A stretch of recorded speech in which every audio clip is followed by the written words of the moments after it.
So, My Hero Academia ended. That is a thing that I've been reading for a while. That is over now, and everyone fucking hated the ending.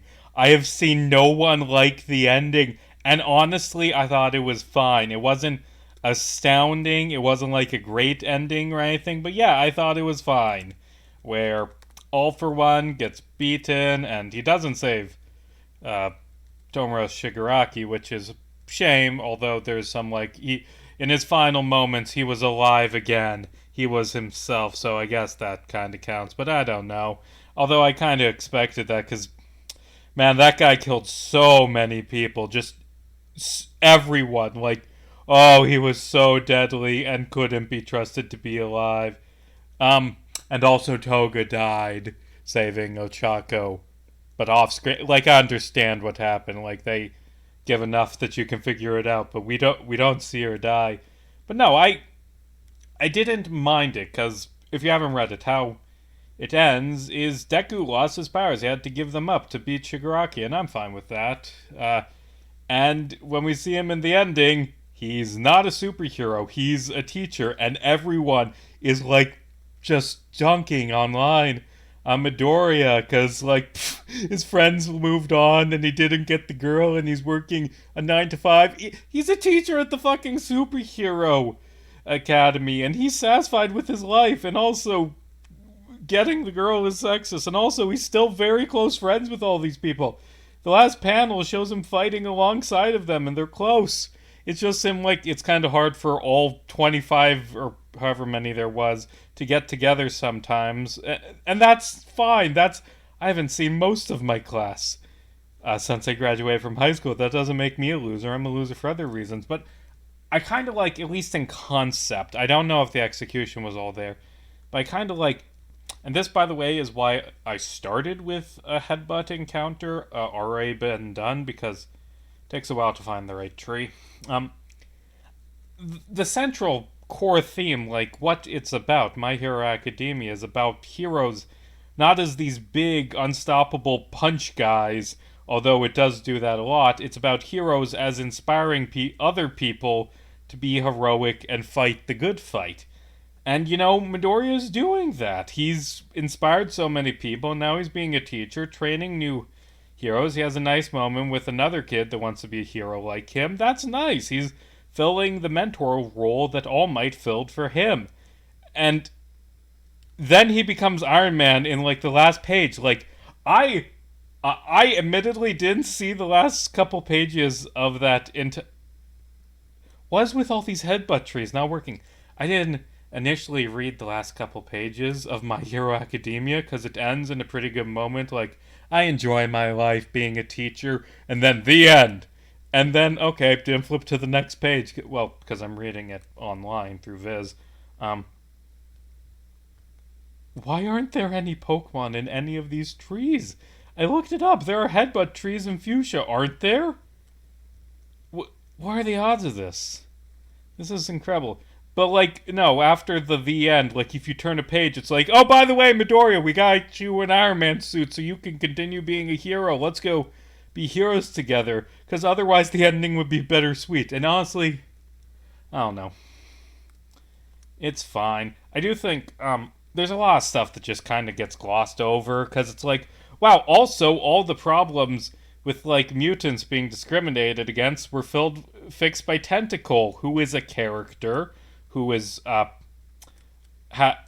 can definitely think of that guy's personality traits. He was a very major character who played pivoted roles, and it's nice there was a panel showing that the big issue got solved off screen by him.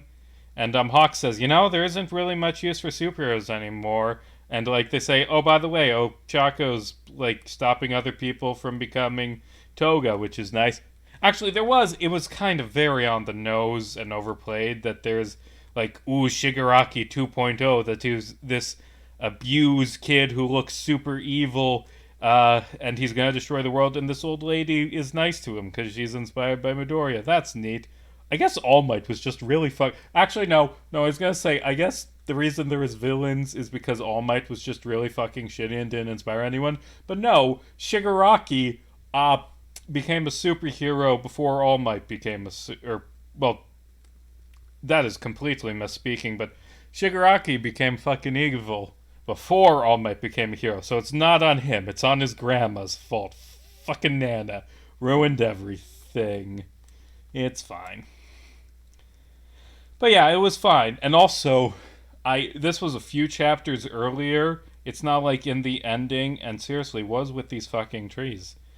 This isn't in the ending for My Hero Academia, but in one of the later chapters, like there's a conversation between Spinner and Midoriya, and Spinner was very close with Shigaraki, who's dead because of Midoriya defeating him, and he says, "He was my friend! He was a gamer!" Oh, you ruined the fucking scene. This was supposed to be a serious scene, but this fucking loser just says, "He was a gamer," about this mass murdering supervillain who turned entire cities to dust. And I mean, it's a callback because there is a panel where it's just the two of them talking about League of Legends sometime earlier, and that's their friends. The world would be better in My Hero Academia if Shigaraki just played League of Legends instead of killing people, but unfortunately, he was groomed to be a supervillain by All For One, who is a flat character whose defeat was kind of underwhelming. But you know, it was fine. My Hero Academia, its ending was just fine. Didn't hate it, didn't love it, and it's over. And overall, the series was fine. I enjoyed the series. I think it was a solid series. I made a video essay about why it sucks once, and I regret that video because it was more broadly about my problems with superhero media. And like My Hero Academia doesn't fit as well as some other things I could talk about. I'm doing better. Fucking finally, thank you. Wait, hold on. Because there's two types of trees. Oh, I hope it's not the Hoot Hoot one. Because I need the one that's, I need it to be the one that lets me catch Tangela, which is why I'm doing this, so I can get a new Pokemon. Because it's a Nuzlocke. Dragon Dance, that's... Your special attacker is the problem. You don't have good attack, but the speed boost is nice. But if I wanted a speed boost, I suppose I could just use Rain Dance. I don't know.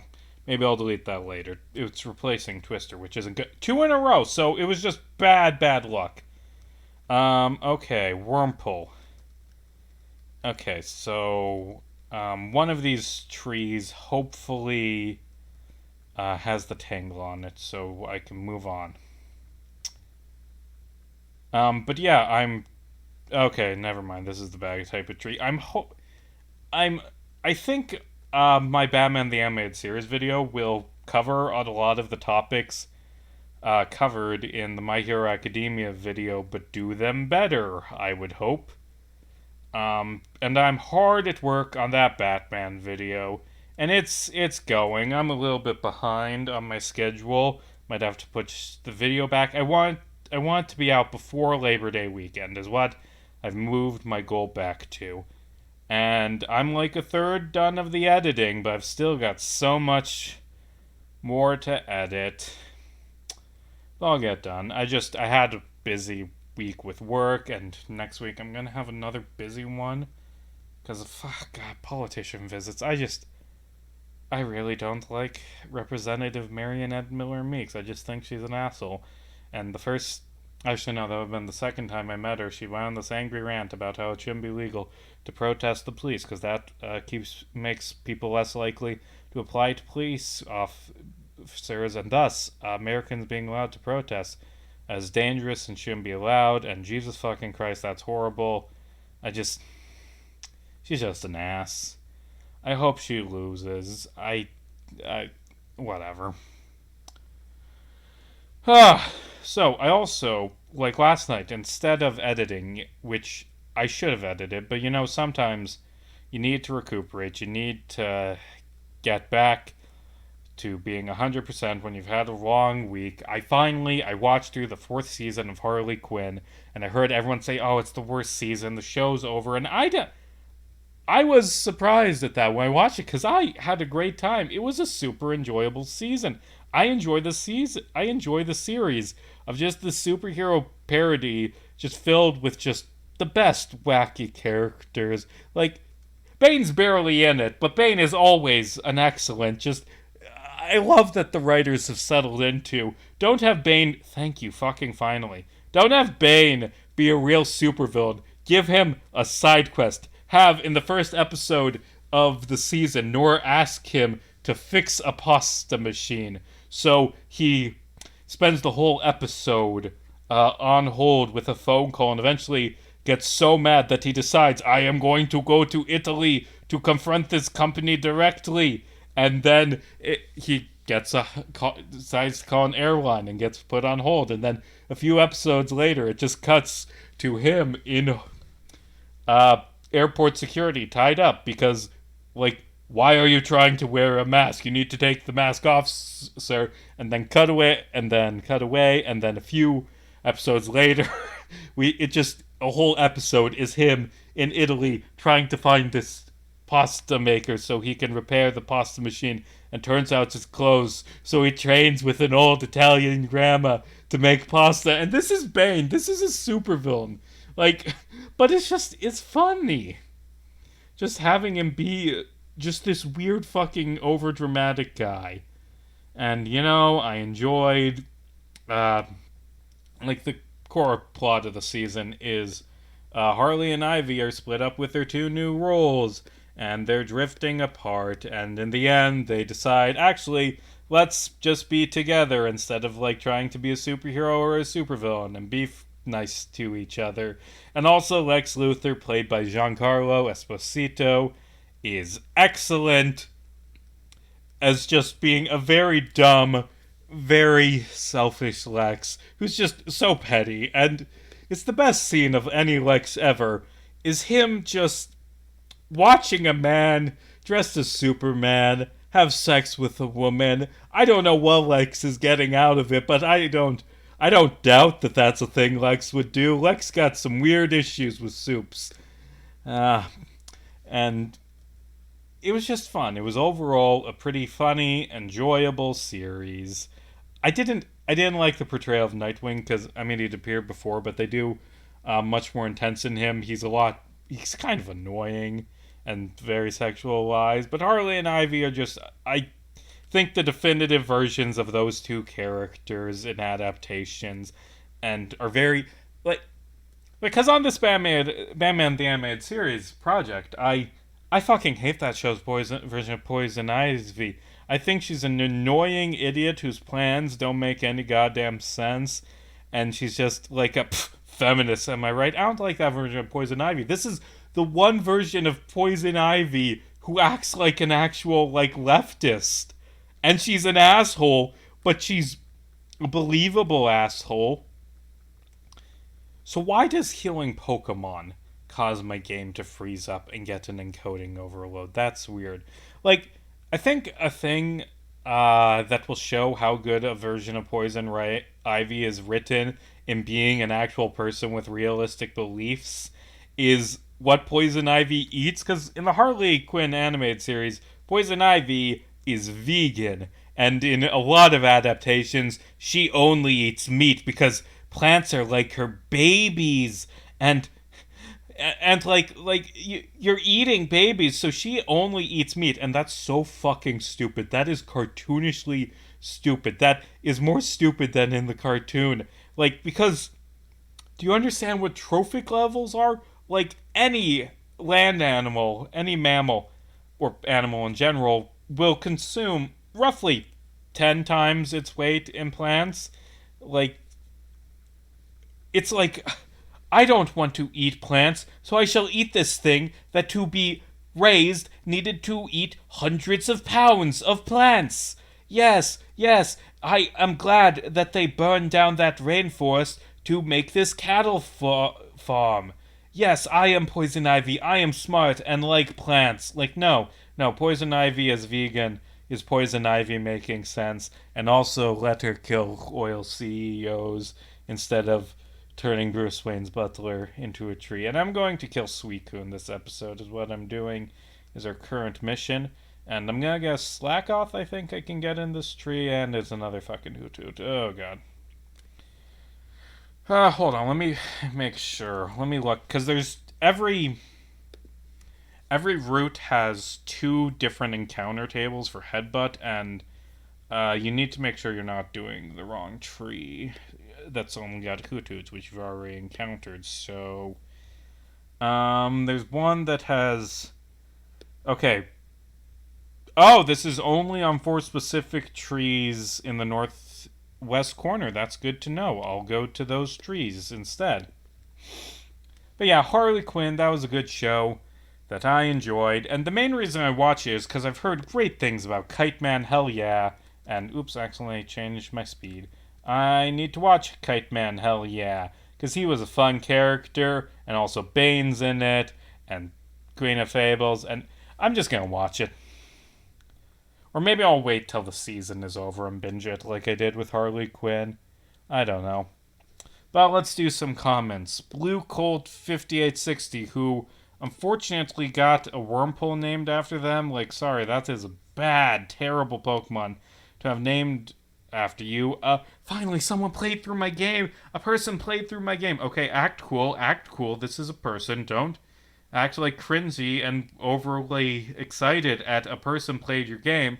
But let's see, played through, got to day 7 when Apotheosis duels against Gonbold and beat it then. I did not anticipate for it to be beatable then. I specifically have it so that Gombold's ability to use Protect, I think it's Hero Shield is actually what it's called, but he can use Protect, and he can spam that to get far in the battle against Apotheosis till their conversation is over, but it runs out. He can't do it forever. And eventually, after the conversation is over, he loses the ability to continue protecting just so it can end. But this person's like, oh, but there's a learnable TM skill that allows you to heal yourself, so I just used that, and I didn't expect that. Well, good that you did that. And they beat it, and hey, they went halfway through the game, so maybe they liked it, maybe they'll play it some more, maybe other people will enjoy it. And then I'm like, play the game more, get the secret ending, play it more, play it more, play it more. Hopefully. They liked Peak and Apotheosis' dynamic, and the Peak being drawn to evil and corrupted, which is a big thing about his characterization that I tried to hammer on, and I can't. That game's too new to talk about, but yay, Blue Colt, play it more. I don't know if that's one of my rare subscribers who also watches this. If they are, then okay. And Chimerical Cole, oh jeez. On the Would the Minions have been Nazis? That's one of my older videos where I'm analyzing that question that people logically have over the Minion movies. Because the Minions show that they followed the most evil person ever. But also, in between the Napoleonic Wars, I'll have to go back for that with cut. In between the Napoleonic Wars and the 60s, the Minions are banished to the Arctic. They aren't serving anyone, which means they didn't serve Hitler. But would they have? Because the fact that you specifically said that they wouldn't serve Hitler kind of implies that they would have. Like, if they were doing something different during the 40s, then there would be no doubt that the Minions wouldn't have been Nazis. But the fact that you specifically show that this is what they were doing in the 40s instead, it's a good thing I switched out instead of using Dig, because I was very tempted to. It kind of implies, at least, it kind of implies the Minions would have been some Nazis. And that's not good. They're in children's movies. There was a 4th one that I heard, and I saw like a summary of its plot, and it looked terrible, but I don't want there being Nazis in that movie. How despicable. But anyway, I made a video about that, like 2 or 3 years ago. And in it, I argue, I don't know if they would have been Nazis, but I mean, they're explicitly shown to serve Napoleon. Like, so they're okay with dictators, and they're okay with imperialism. Napoleon was far from his being as bad as Hitler, but he was still a bit of a bastard. Dictator, invade a bunch of countries, tried to retake Haiti and reimpose slavery. That's terrible. Like, ooh, if they're willing to serve that guy, like, I think they might be willing to serve Hitler. Like, I think what I end it with is saying, look, I don't know if they would, like, commit the Holocaust, but I could absolutely see them participating in Operation Barbarossa and invading Russia because we see them invading Russia with Napoleon. And that's my take. And anyway, getting to the comic, which has been on screen for a while without any slowdown. Anyway, found it on Reddit.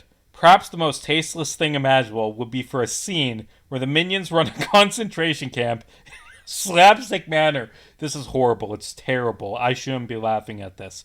There's minions accidentally gassing themselves along with prisoners, falling into mass grave due to fighting with each other, and of course the head Nazi minion doing a silly dance in victory after mass murder, only to be glared at by a top visiting Nazi official who then smiles and dances with him. Oof.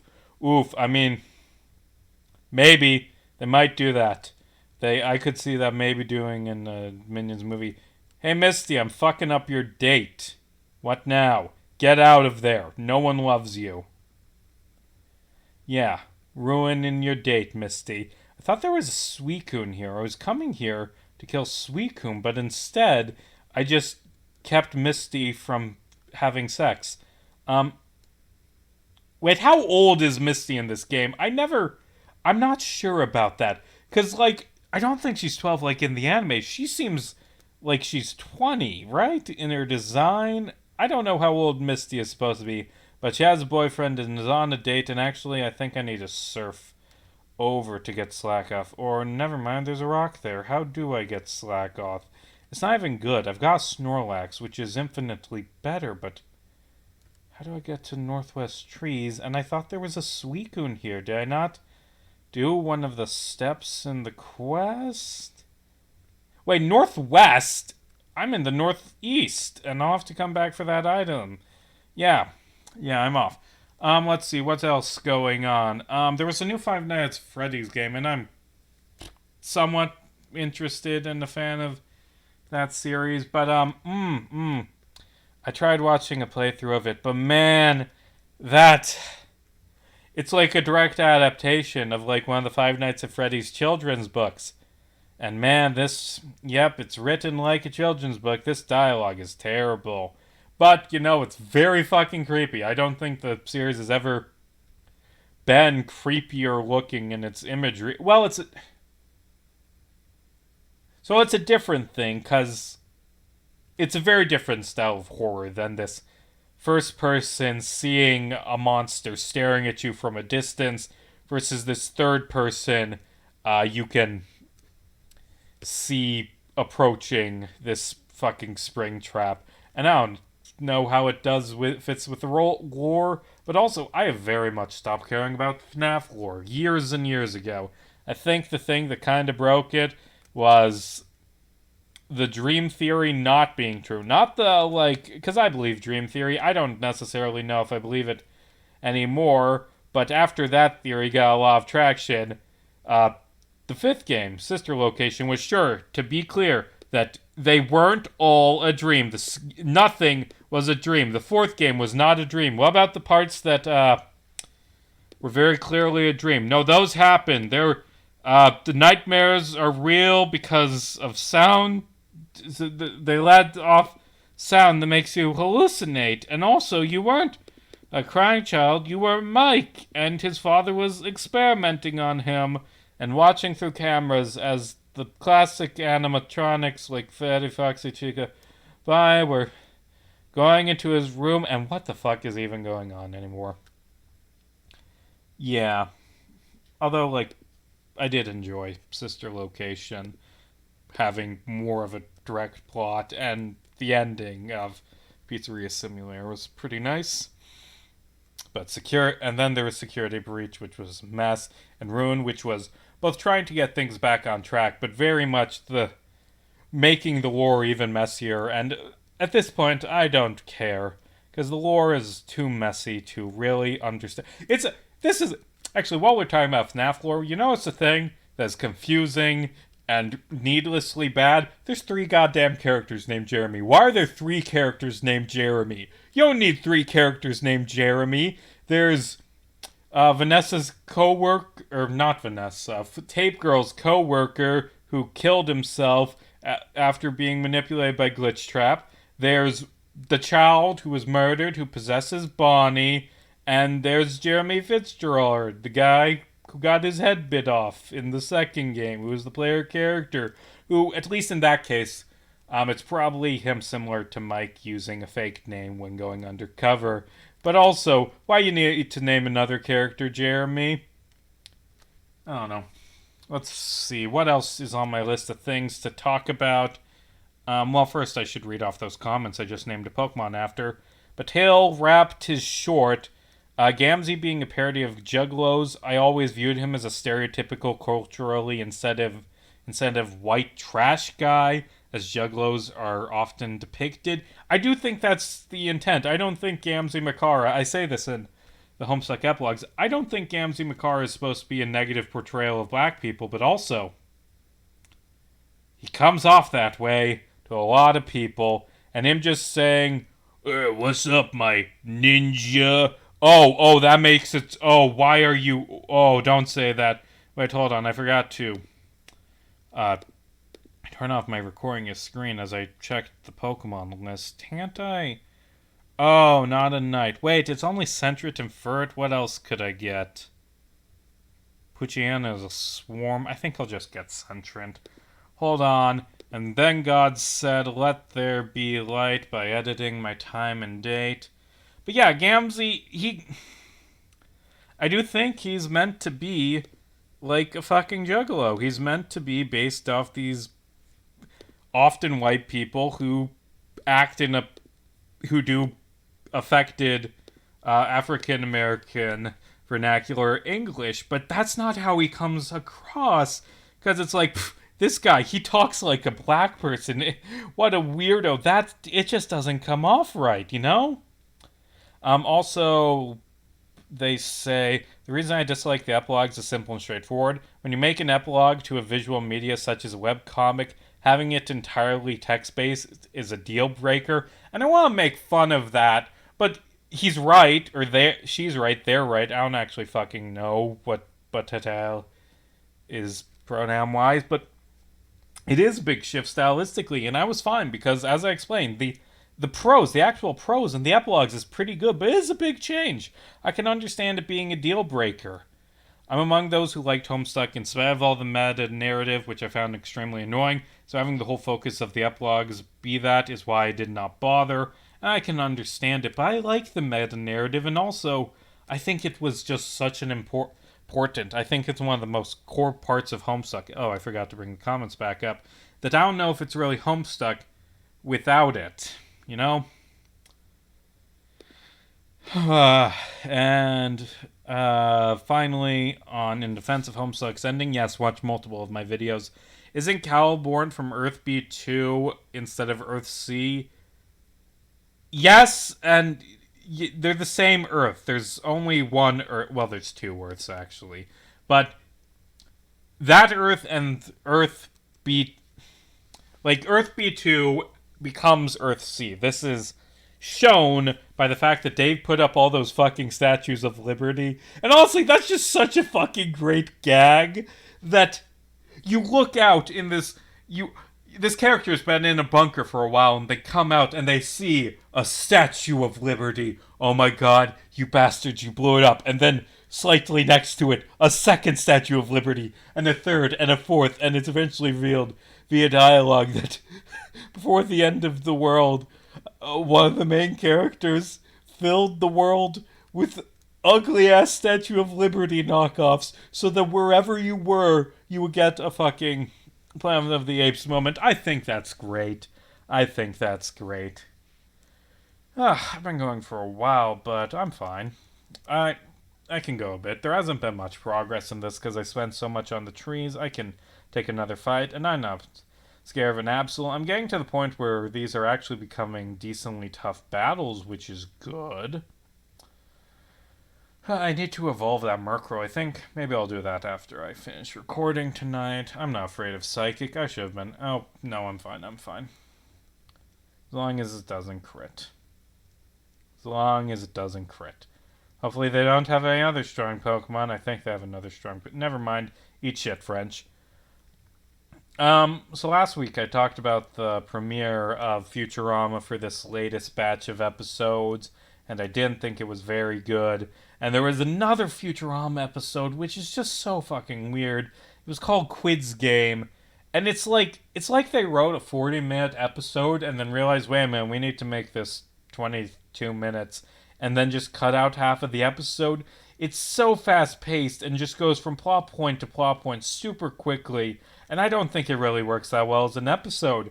But I enjoyed it more than the premiere because there was just some great jokes. The idea is a bunch of Futurama characters end up on an alien planet and are forced to do a Squid Game, and that takes 20 seconds to get there, and also it's themed around Fry's memories of his birthday as a child because, look, we don't have time to get into this. It's because he licked the planet, I guess.